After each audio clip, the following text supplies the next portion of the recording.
चलिए आज हम लोग वीडियो 6 बनेगा क्लास का, जिसमें कि सल्तनत काल का वीडियो 5 में हम लोग गुलाम वंश फिनिश कर लिए थे। इसके बाद जो है 1290 से 1320 तक खिलजी वंश स्टार्ट करेंगे, वीडियो 6।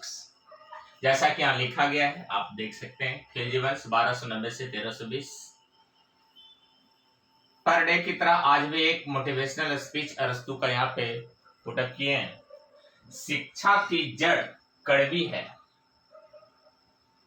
पर उसके फल बहुत ही मीठे होते हैं। तकलीफ तो होता है, बहुत प्रॉब्लम तो होता है शिक्षा ग्रहण करने में, लेकिन यदि आप करते हैं तो जिस दिन ये फल देना शुरू होगा उस दिन बहुत ही मीठा लगेगा। ठीक है, चलिए इसी शब्दों के साथ हम लोग आगे का काम शुरू करते हैं। चंपारण आईएएस पटना, जो कि आप जानते हैं एक माइलस्टोन संस्थान है। चलिए हम लोग देखते हैं खिलजी वंश में जो हम लोग पढ़ेंगे आज, खिलजी वंश।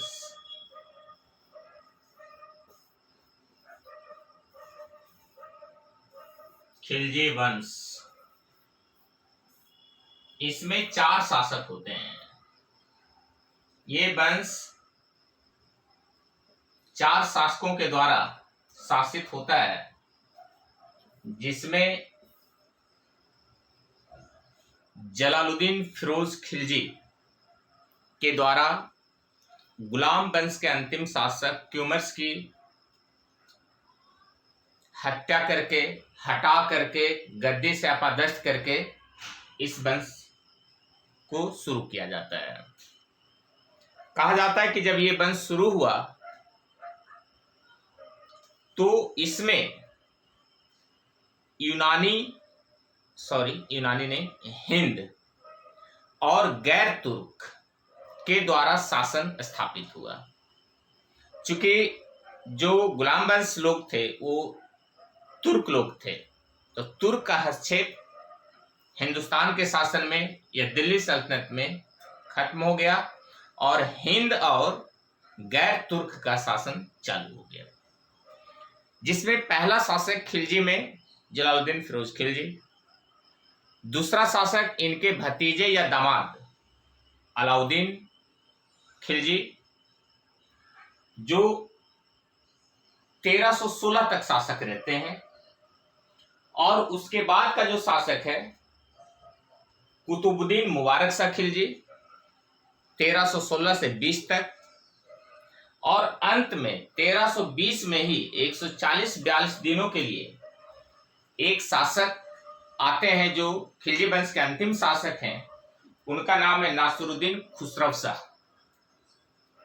तो इस प्रकार से 4 शासक के द्वारा खिलजी वंश शासित होता है दिल्ली सल्तनत में, और सल्तनत का ये दूसरा वंश है। याद रखेंगे, बहुत ही इंपॉर्टेंट है। खासकर अलाउद्दीन खिलजी बहुत ही ज्यादा एग्जाम पॉइंट ऑफ व्यू से पूछा जाता है। तो हम लोग लाइन बाय लाइन अच्छा से करेंगे इसमें जो इंपॉर्टेंट है, फिर हम लोग आगे बढ़ेंगे। चलिए देखते हैं, हम लोग आते हैं अपने नोट्स पे। चलिए इसको साफ कर लेते हैं। पहले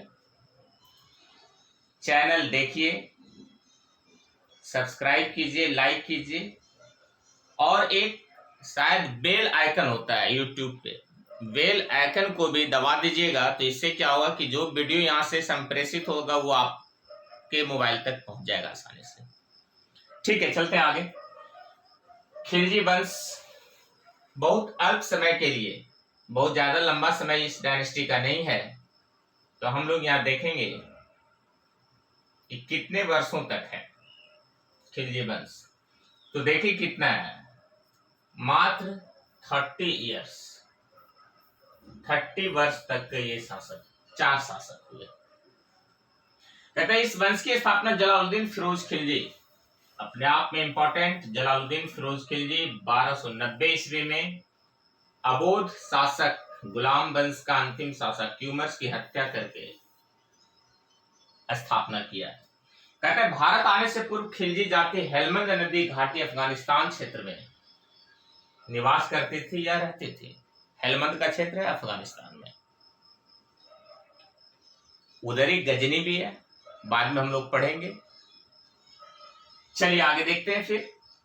तो गैर तुर्क, कहते हैं दिल्ली सिंहासन पर खिलजी का अधिकार हो जाने से भारत में तुर्कों की श्रेष्ठता समाप्त हो गई, यानी गैर तुर्क लोग आ गए अब,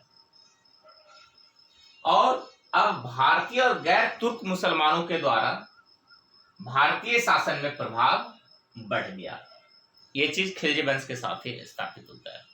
तो इस तरह का क्वेश्चन आईएएस में आता है, ठीक है, तो आप इसको ध्यान से देखेंगे। बाकी सब एग्जाम पॉइंट ऑफ व्यू से ये जीएस का क्लास है, अच्छा से पढ़िए समझिए। चलिए सबसे पहला डायनेस्टी, खिलजी डायनेस्टी का जो शासक है इसके बारे में जानेंगे। जलालुद्दीन फिरोज शाह खिलजी 1290 से 96, 6 वर्षों के लिए। कहते यह इस वंश का संस्थापक, जैसा कि हम लोग अभी देखे ट्यूमर्स की हत्या करके इन्होंने इस डायनेस्टी का स्थापना किया था। इसने अपनी राजधानी किलोखरी, किलोखरी एक जगह है दिल्ली के आसपास ही, दिल्ली के समीप ही है, बनाया। और 70 वर्ष की अवस्था में, कहा जाता है बहुत ज्यादा उम्रदराज सुल्तान ये थे। जलालुद्दीन फिरोज शाह खिलजी बहुत ही उम्रदराज सुल्तान बने। स्वभाव से यह काफी उदार थे और सहिष्णु बादशाह थे। ऐबक भी ऐसा ही था, लाख बख्श उदार, जो हम लोग पढ़े हैं। इनके शासन काल में 3 प्रमुख विद्रोह हुए। मलिक छज्जू लिखा हुआ है, ये हज्जू लिखा गया है, थोड़ा गलती है, छज्जू। ताजुद्दीन कुची का षड्यंत्र और सीदी मौला का षड्यंत्र, 3 विद्रोह हुआ था जलालुद्दीन फिरोज शाह खिलजी के समय में, ठीक है, अच्छा से याद रखेंगे। मलिक छज्जू, ताजुद्दीन कुची और सीदी मौला का, हम लोग यहां तक समझ रहे हैं। यानी 6 साल इनके शासन के दरमियान में 3 विद्रोह इनके काल में हुए। देखते हैं आगे। जलालुद्दीन के समय की सबसे महत्वपूर्ण घटना थी अलाउद्दीन का देवगिरी का आक्रमण। अब देवगिरी का क्षेत्र जो है प्रायद्वीपीय भारत, दक्षिणी भारत में, महाराष्ट्र के क्षेत्र में, वहां पे अलाउद्दीन का आक्रमण हुआ था। चलिए, उस समय देवगिरी का शासक रामचंद्र देव थे। देवगिरी का शासक रामचंद्र देव थे। अमीर खुसरो और हसन देहलवी फिरोज शाह के दरबारी थे। जलालुद्दीन फिरोज शाह के दरबारी थे, ठीक है, ये एग्जाम में आता है तो आप बनाएंगे। ऐसे अमीर खुसरो के बारे में कहा जाता है कई सुल्तानों में थे, है ना, 6 से 7 सुल्तानों के दरबारी थे ये। अलाउद्दीन के इशारे पर इख्तियारुद्दीन हूद, देखिए एक इंपॉर्टेंट नाम है, ने 1296 में इसकी हत्या कर दी। अलाउद्दीन कौन थे? जलालुद्दीन फिरोज शाह खिलजी के दामाद थे और भतीजा थे, उनके द्वारा इसकी हत्या कर दी जाती है। बाकी अब अलाउद्दीन के बारे में हम लोग पढ़ेंगे। अलाउद्दीन पर एक फिल्म भी 2-3 साल पहले आई थी, पद्मावत, हम लोग देखे हैं फिल्म को, है ना, बहुत शोर शराबा भी हुआ हिंदुस्तान में इस फिल्म को लेकर के। चलिए देखते हैं अलाउद्दीन खिलजी। देखिए एक लंबे समय तक 1296 से 1316 तक, लगभग 20 साल तक, 30 साल की डायनेस्टी में 20 साल अलाउद्दीन खिलजी ही शासक रहा है। देखते हैं, बहुत ही अलाउद्दीन के बारे में हम लोग अच्छा अच्छा चीज जानेंगे। बचपन का नाम अली या गुरसत था अलाउद्दीन का, और सुल्तान बनने के पूर्व अलाउद्दीन अमीर एक तुजुक के पद पर रहा है। फिरोज जलालुद्दीन फिरोज शाह खिलजी के समय में अमीर एक तुजुक। 22 अक्टूबर 1296 ईस्वी को अलाउद्दीन दिल्ली का सुल्तान बना, और ये अपना राज्याभिषेक जहां से बलबन राज का चलाता था दिल्ली सल्तनत का, उसी महल में, बलबन के लाल महल में राज्याभिषेक करवाया। और इंपॉर्टेंट, सिकंदर सानी की उपाधि लिया अलाउद्दीन खिलजी, ठीक है। तो हम लोग क्या देखे, 1296 में जलालुद्दीन फिरोज शाह खिलजी की हत्या करवाया गया, और फिर ये लाल महल में अपना राज्याभिषेक करवाया और सिकंदर सानी का उपाधि लिया। क्वेश्चन डायरेक्ट एग्जाम में आता है, सिकंदर सानी निम्नलिखित में से किस सुल्तान को कहा जाता है? यही है अलाउद्दीन खिलजी। अलाउद्दीन खिलजी। हालांकि बहुत लंबे समय तक तो खिलजी वंश नहीं चला, लेकिन खिलजी वंश के 30 साल के कार्यकाल में 20 साल अलाउद्दीन खिलजी के द्वारा ही शासन किया गया। और ये है अलाई दरवाजा दिल्ली में, जो कुतुब मीनार के पास बनाया गया है। अलाई दरवाजा संपूर्ण सल्तनत काल का सबसे उत्कृष्ट वास्तुकला का उदाहरण है। चलिए देखते हैं आगे। अब अलाउद्दीन का जो नीति है, अलाउद्दीन का नीति विस्तारवादी रहा है।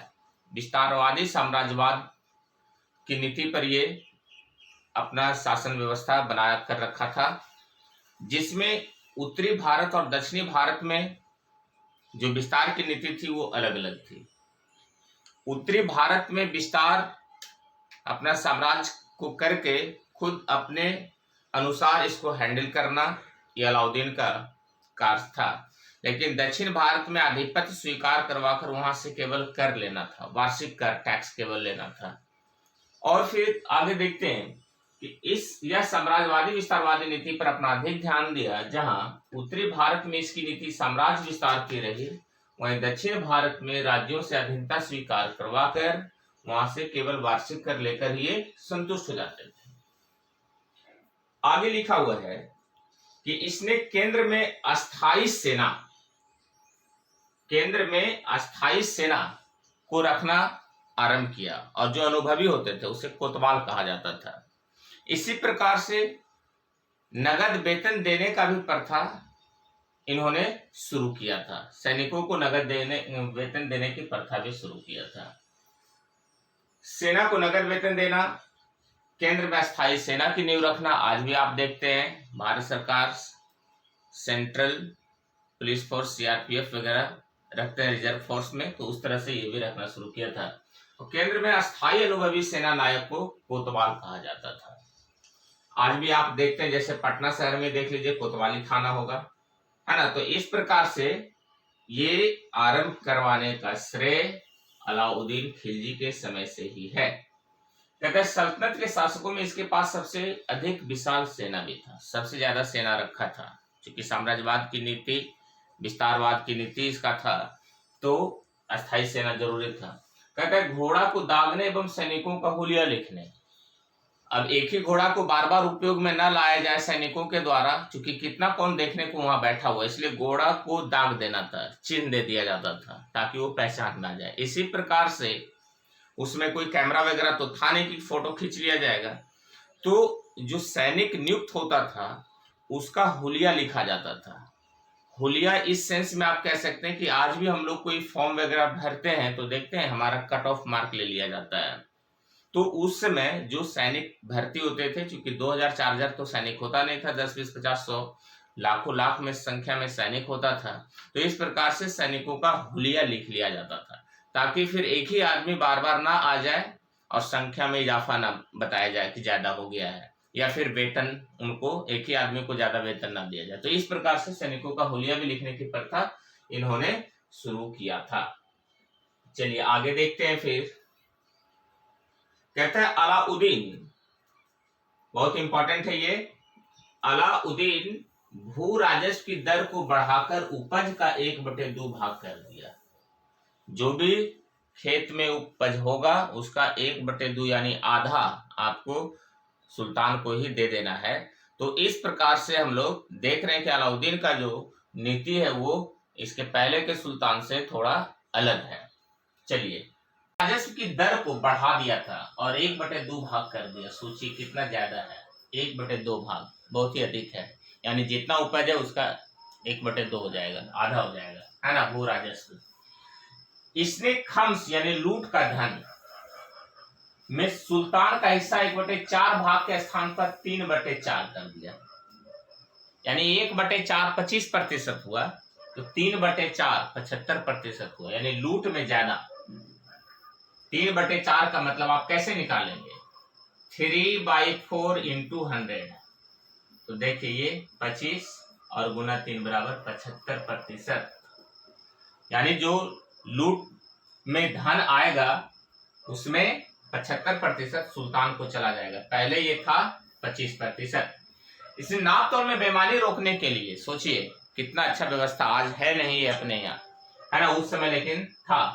बेईमानी रोकना है तो कहता है कि तौलने वाले व्यक्ति के शरीर से ही मांस काट लेने का आदेश दे दिया था। यदि नाप कम हो गया, तौल कम हो गया, तो कितना कड़ा आदेश दिया गया था सुल्तान के द्वारा, मांस काट लिया जाएगा शरीर से। इसने अपने शासन काल में मूल्य नियंत्रण प्रणाली को दृढ़ता से लागू किया। ये जो हम लोग आज देखते हैं मुद्रास्फीति, वैसा नहीं था उस समय, बहुत दृढ़ता से लागू किया। मूल्य नियंत्रित रहना चाहिए, ऐसा नहीं कि मूल्य को बढ़ा दीजिए, जी नहीं, ऐसा नहीं होना।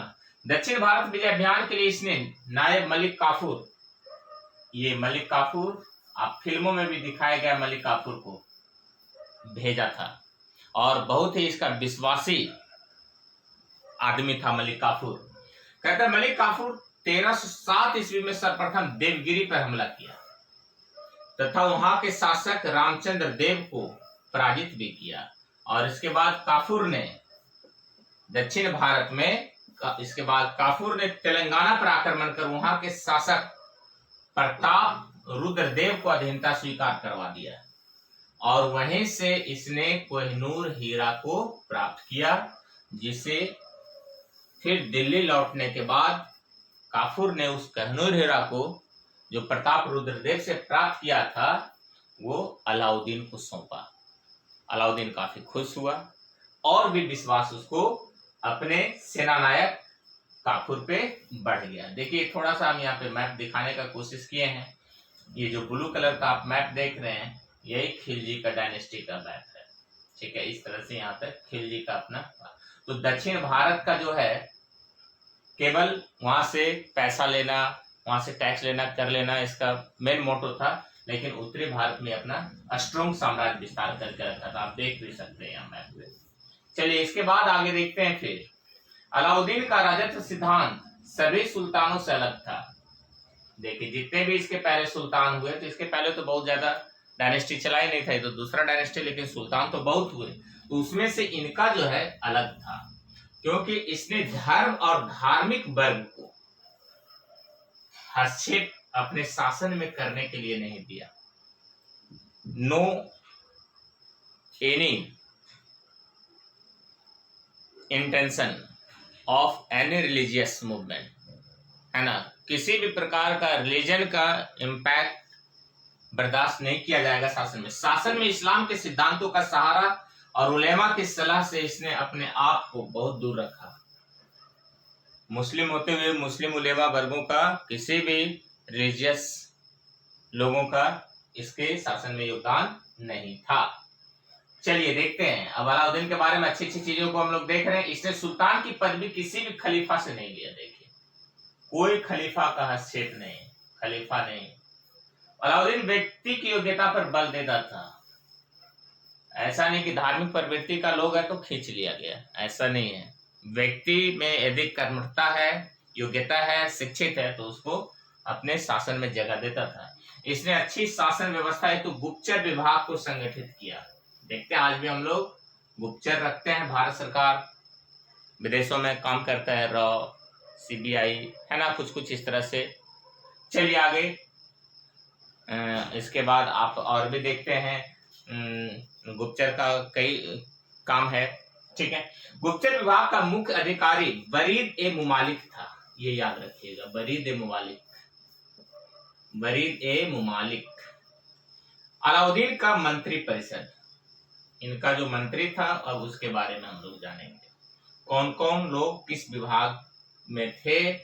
दीवाने वजारात, वजीर या मुख्यमंत्री, दीवाने वजारात। दीवाने इंसा, शाही आदेशों को पालन करवाना, दीवाने इंसा। दीवाने आरिज, सैन्य मंत्री। बहुत अच्छा से इसको देखना है, याद भी करना है आपको, फिर से एक बार चलते हैं ऊपर से। दीवाने वजारत वजीर कहलाते थे, जो मुख्यमंत्री। दीवाने इंसा, जो शाही आदेश होता था, जो सुल्तान का आदेश होता था, उसको पालन करवाना, दीवाने इंसा का। दीवाने आरिज, सैन्य मंत्री, डिफेंस मिनिस्टर। दीवाने रसातल, विदेश विभाग। इस तरह से हम लोग इनके मंत्रीगण को भी हम लोग देखिए यहाँ पर। चलिए थोड़ा सा और देखते हैं अलाउद्दीन के काल में। कहते हैं अलाउद्दीन के समय में पैदावार का 1/2 भाग कर निर्धारित टैक्स निर्धारित किया गया, जहां भूमि को नापने हेतु बिस्वा बिस्वा मतलब 20 को इकाई माना गया। भूमि लगान को वह गल्ले के रूप में लेना पसंद करता था। जो टैक्स है, अब उस भूमि पर जितना उत्पादन होगा उसका 1/2 भाग गल्ले के रूप में मिल जाना चाहिए। ठीक है। ये इसने 2 नए कर लगवाए। मकान या घर जिनके पास है, आज भी शहरों में देखते हैं आप, तो घर ही लगाया गया। और चारागाह जहां मवेशी चरता था, चरई कर। आज आप देख रहे हैं वर्तमान भारत सरकार ने बहुत टैक्सेस लगाता है, हर जगह टैक्स लगा के रखा है। तो आप अलाउद्दीन के काल में भी ये चीज को आप देख सकते हैं कि बहुत ज्यादा टैक्स लगाया जाता था। टैक्स से ही पैसा आता है ना सरकार चलाने के लिए। कर व्यवस्था को लागू करने के लिए उसने एक पृथक विभाग ही लगा कर बना के रखा था, दीवान ए मुस्तखराज, टैक्स अधिकारी, टैक्स को अच्छा से लागू करवाने के लिए। खालसा भूमि से तात्पर्य सुल्तान की भूमि से था। खालसा भूमि का मतलब सुल्तान का भूमि है, सरकार का भूमि आज के डेट में। कहता अलाउद्दीन सेना की इकाइयों का विभाजन 1000, 100 और 10 पे किया था। बहुत इंपॉर्टेंट है। अब इसके बारे में थोड़ा सा हम बताएंगे, बहुत अच्छा लगेगा आपको। 10,000 की सैनिक टुकड़ियों को तुमन कहा जाता था। तुमन VVI। अलाउद्दीन की बाजार व्यवस्था का मुख्य उद्देश्य वस्तुओं के मूल्यों को बढ़ने से रोकना था। मूल्य नियंत्रण, यही बाजार का व्यवस्था है ना अलाउद्दीन का बाजार नीति, कि बाजार में जो वस्तु है उसका मूल्य ज्यादा बढ़ना नहीं चाहिए, सबों को ठीक कीमत पे मिलना चाहिए। तो इस तरह से हम लोग अलाउद्दीन के बारे में जान रहे हैं। अभी और अच्छा चीज इसके बारे में हम लोग को देखने को मिलेगा। इसने प्रत्येक वस्तु के लिए अलग अलग बाजार निश्चित किए थे। जैसे गल्ला, खाने वाला जो खाद्यान्न है उसके लिए मंडी, कपड़ा के लिए सराय ए आदिल, घोड़ा, मवेशी, गुलाम तथा सामान्य बाजार में स्थापित किए गए थे। ठीक है, उसके लिए सामान्य बाजार था, नॉर्मल मार्केट। लेकिन कपड़ा के लिए सराय ए आदिल और गल्ला, खाद्यान्न खाने वाले चीजों के लिए मंडी। ठीक है, तो इस तरह से अलाउद्दीन का जो है बाजार व्यवस्था हम लोग देख रहे हैं। अब आगे बाजार नियंत्रण के लिए अधिकारी है। दीवान ए रियासत, व्यापारियों पर नियंत्रण रखना। सहना ए मंडी, प्रत्येक बाजार में एक अधीक्षक होता था, जितना भी बाजार था क्षेत्र में। और सराय अदल, न्याय के लिए सराय अदल, चूंकि कुछ जो गलतियां होती थी तो उसको न्याय भी मिलना था, तो न्याय के लिए बरीद ए मंडी, बाजार निरीक्षक। मुनहयान, गुप्तचर विभाग। ये सभी अलाउद्दीन के समय में नियंत्रण हेतु पद बनाए गए थे, जिससे कि शासन नियंत्रित होता था। नोट, सभी व्यापारियों को सहना मंडी के दफ्तर में अपने को पंजीकृत कराना आवश्यक था। जितना भी व्यापारी वर्ग होते थे सबों को सहना मंडी में अपना पंजीकरण देना आवश्यक था, तब तो इसको टैक्स मिलता। इसीलिए कहते हैं कि चूंकि पंजीकृत व्यापारी ही किसानों से गल्ला खरीद सकते थे और उसके बाद फिर मार्केट में वस्तुओं का आदान प्रदान व्यापारियों के द्वारा, तो इसीलिए कहते हैं सहना मंडी का पंजीकृत होना बहुत ही जरूरी था व्यापारियों का। कहता है बहुमूल्य वस्तु खरीदने तो दीवाने रियासत या सहना मंडी से अनुमति आवश्यक थी। दोनों जगह से, कहीं से, या तो दीवाने रियासत से नहीं तो सहना मंडी से। बहुमूल्य चीजें जैसे मान लो सोना है, चांदी है, कुछ इस तरह की बहुमूल्य चीजें, तो उसके लिए इन 2 जगह से इनको परमिशन लेना होता था। आगे है कि चोर बाजारी, सट्टेबाजी, कानून को तोड़ने वालों पर कठोर दंड का प्रावधान था। अभी आप देख रहे हैं कोरोना में जो लोग कुछ अपना कानून को हाथ में लेते हैं उनको दंडित भी किया जाता है। उस तरह से देख रहे हैं, अलाउद्दीन के समय में ही था। आप कानून को नहीं ले सकते हैं हाथ में। अलाउद्दीन के द्वारा डाक व्यवस्था भी लागू किया गया था, देखिए। और फिर बाद में आप देखेंगे शेरशाह के द्वारा किया गया डाक व्यवस्था। ठीक है, तो यहां भी आपको देखने को मिल रहा है। इसका अंतिम अधिनियम परवाना नवीस परमिट अधिकारी की नियुक्ति थी, है ना। परमिट अधिकारी, आज भी परमिट हम लोग को मिलता है कोई कोई चीजों के लिए। अलाउद्दीन ने दिल्ली में कुतुब मीनार के नजदीक निम्न चीजों का निर्माण करवाया। जहां कुतुब मीनार है वहां अलाउद्दीन ने कई चीजों का निर्माण करवाया। कुतुब मीनार का निर्माण कौन करवाया है तो आप जानते हैं, कुतुबुद्दीन ऐबक, बख्तियार काकी के लिए। क्या है अलाई दरवाजा, VVI एग्जाम में पूछा जाता है, VVI है। जमयत खाना मस्जिद, श्री नामक शहर या किला, हौजे अलाई तालाब और हजार खंबा महल, ये सभी अलाउद्दीन के द्वारा, अलाउद्दीन खिलजी के द्वारा ये निर्मित करवाया गया है। तो इतना आप याद रखेंगे। अब अलाउद्दीन की मृत्यु 16 में, अलाउद्दीन की मृत्यु 5 जनवरी ईस्वी को हो जाती है। एक विशाल साम्राज्य का संस्थापक और इतना अच्छा बादशाह का मृत्यु के बाद दो बादशाह, जिसमें कुतुबुद्दीन मुबारक शाह खिलजी और नासिरुद्दीन खुसरो शाह, 4 साल में ये दो बादशाह काम करते हैं। जिसमें जो नीचे वाले नासिरुद्दीन खुसरो शाह 140 42 43 दिन के लिए बादशाह बनते हैं। कुतुबुद्दीन 4 साल के लिए बादशाह बनते हैं। इसके बारे में हम लोग थोड़ा देखते हैं। कुतुबुद्दीन मुबारक शाह खिलजी 1316 से 20 ईस्वी तक शासक। इसने स्वयं को खलीफा घोषित किया था। कुछ ज्यादा इंपॉर्टेंट नहीं है, एग्जाम पॉइंट ऑफ व्यू से ये सब से क्वेश्चन आता ही नहीं है। और जो दिल्ली का पहला सुल्तान था जो अपने आप को खलीफा घोषित किया था, कुतुबुद्दीन मुबारक शाह खिलजी। मुबारक शाह खिलजी को नग्न स्त्री पुरुष की संगत पसंद थी, ये एक इंपॉर्टेंट है। यानी ये सब बादशाह कलंकित बादशाह हैं खिलजी वंश में या सल्तनत काल। इनको शासन से कोई ज्यादा लेना देना नहीं है। ठीक है, चलिए, इतना अच्छा डायनेस्टी को बनाकर जहां अलाउद्दीन खिलजी का देहांत होता है वहीं ये सब डायनेस्टी को खत्म करने के लिए सब आए हैं। नासिरुद्दीन खुसरो शाह 15 अप्रैल से 7 सितंबर 1320, बहुत कम समय के लिए यह पहला भारतीय मुसलमान था जो दिल्ली का शासक बना, दिल्ली सल्तनत में। नासिरुद्दीन खुसरो शाह कहता है कि यह अंतिम खिलजी शासक जो मात्र 142-43 दिनों तक ही शासन किया था और खिलजी वंश समाप्त हो जाता है। थोड़ा सा खिलजी वंश से संबंधित कुछ प्रमुख तथ्य है, उसको हम लोग देख लेते हैं एक पेज और। अलाई दरवाजा जो कि कुतुब मीनार का द्वार है, गेट है, कहता है कि इस्लामी वास्तुकला का रत्न है ये। अलाउद्दीन खिलजी ने बनवाया था इसको, अलाई दरवाजा कुतुब मीनार के पास।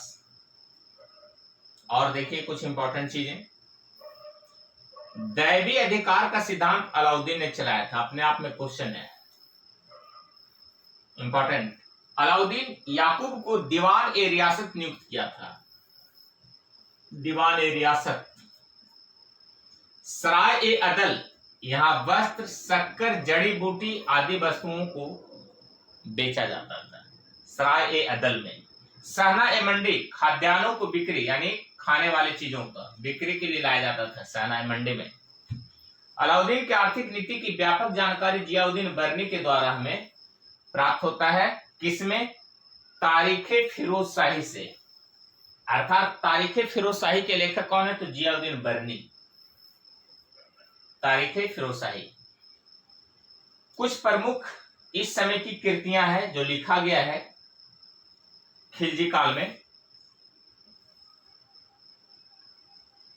खजाइनुल फतूह अमीर खुसरो ने लिखा है, रिहला इब्न बतूता ने लिखा है, और फुतूह सलातीन ईसामी के द्वारा लिखा गया है, जिसमें ये इंपॉर्टेंट और ये इंपॉर्टेंट बहुत पूछा जाता है एग्जाम में। रिहला किसने लिखा? बहुत इंपॉर्टेंट, रिहला इब्न बतूता। और खजाइनुल फतूह अमीर खुसरो के द्वारा लिखा गया है। चलिए आगे देखते हैं, बस थोड़ा सा और 2 मिनट का। मूल नियंत्रण को सफल बनाने में मुहतसिब, सेंसर एवं नाजिर, नाप तौल अधिकारी की महत्वपूर्ण भूमिका थी। बाजार का जो मूल नियंत्रण है, अलाउद्दीन का सबसे फेमस बात जो हम लोग पढ़ते हैं हिस्ट्री में, बाजार नियंत्रण, मूल नियंत्रण, तो इसमें मुहतसिब और नाजिर का अहम योगदान था। मुबारक खिलजी राज दरबार में स्त्रियों का वस्त्र पहनकर आ जाता था। देख रहे हैं आप, मुबारक खिलजी यानी मुबारक शाह खिलजी, कुतुबुद्दीन मुबारक शाह खिलजी के बारे में हम लोग पढ़ रहे हैं। ये कहता है आगे, बरनी के अनुसार मुबारक खिलजी नग्न होकर दरबार में दौड़ा भी करता था। देखिए कैसा कैसा बादशाह हुआ है इतिहास में। कुतुबुद्दीन मुबारक शाह खिलजी नग्न अवस्था में दौड़ता था। इसके बाद स्त्री का कपड़ा पहनकर आ जाना, सबों को नग्न अवस्था में देखना। सोचिए ये सब सभी पाषाण काल का कह सकते हैं कि पाषाणकालीन बुद्धि वाला ये सभी बादशाह रहा है। नोट करके एक बात लिखा गया अमीर खुसरो के बारे में, देखिए यहाँ देखते हैं अमीर खुसरो के बारे में। जैसा कहा जाता है कि 7-8 बादशाह के काल में रहे हैं, तो अमीर खुसरो का जिक्र होता है तो आप जानिए कि ये बलबन के समय से ही राज दरबार का शोभा बढ़ाते रहे। इनका जन्म उत्तर प्रदेश के बदायूं में हुआ था, और उस समय से लेकर जैसा कि यहाँ लिखा गया है, अमीर खुसरो का जन्म बदायूं में हुआ, और इनका बचपन का नाम है मोहम्मद हसन। प्रसिद्ध सूफी संत शेख निजामुद्दीन औलिया के शिष्य थे ये अमीर खुसरो। अमीर खुसरो बलबन है लिखा हुआ, बलबन, बलबन से लेकर यहां लिख देते हैं मोहम्मद बिन तुगलक तक, एमबीटी मोहम्मद बिन तुगलक तक दिल्ली के सुल्तानों के राज दरबार का शोभा बढ़ाते रहे। अमीर खुसरो को तूतिए हिंद भी कहते हैं हम लोग, तूतिए हिंद, भारत का तोता, इंपॉर्टेंट के नाम से भी जाना जाता है। और इन्होंने सितार और तबले का आविष्कार भी किया है। सितार और तबले का आविष्कार का श्रेय अमीर खुसरो को ही जाता है। ठीक है, सितार एवं तबले के आविष्कार का श्रेय अमीर खुसरो को ही जाता है। भी आइए, तो इस प्रकार से हम लोग आज का जो खिलजी डायनेस्टी है इसको समाप्त करते हैं। और वीडियो देखिए, सब्सक्राइब कीजिए और बेल आइकन को जरूर आप दबाइए। इसके बाद फिर दिल्ली सल्तनत का जो तीसरा है क्लास, ये तीसरा जो डायनेस्टी है, हम लोग वीडियो 7 में उसको करेंगे, तुगलक वंश। तो अभी जो हम लोग फिनिश कर रहे हैं ये वीडियो 6 है। ठीक है, ओके, दैट्स इट।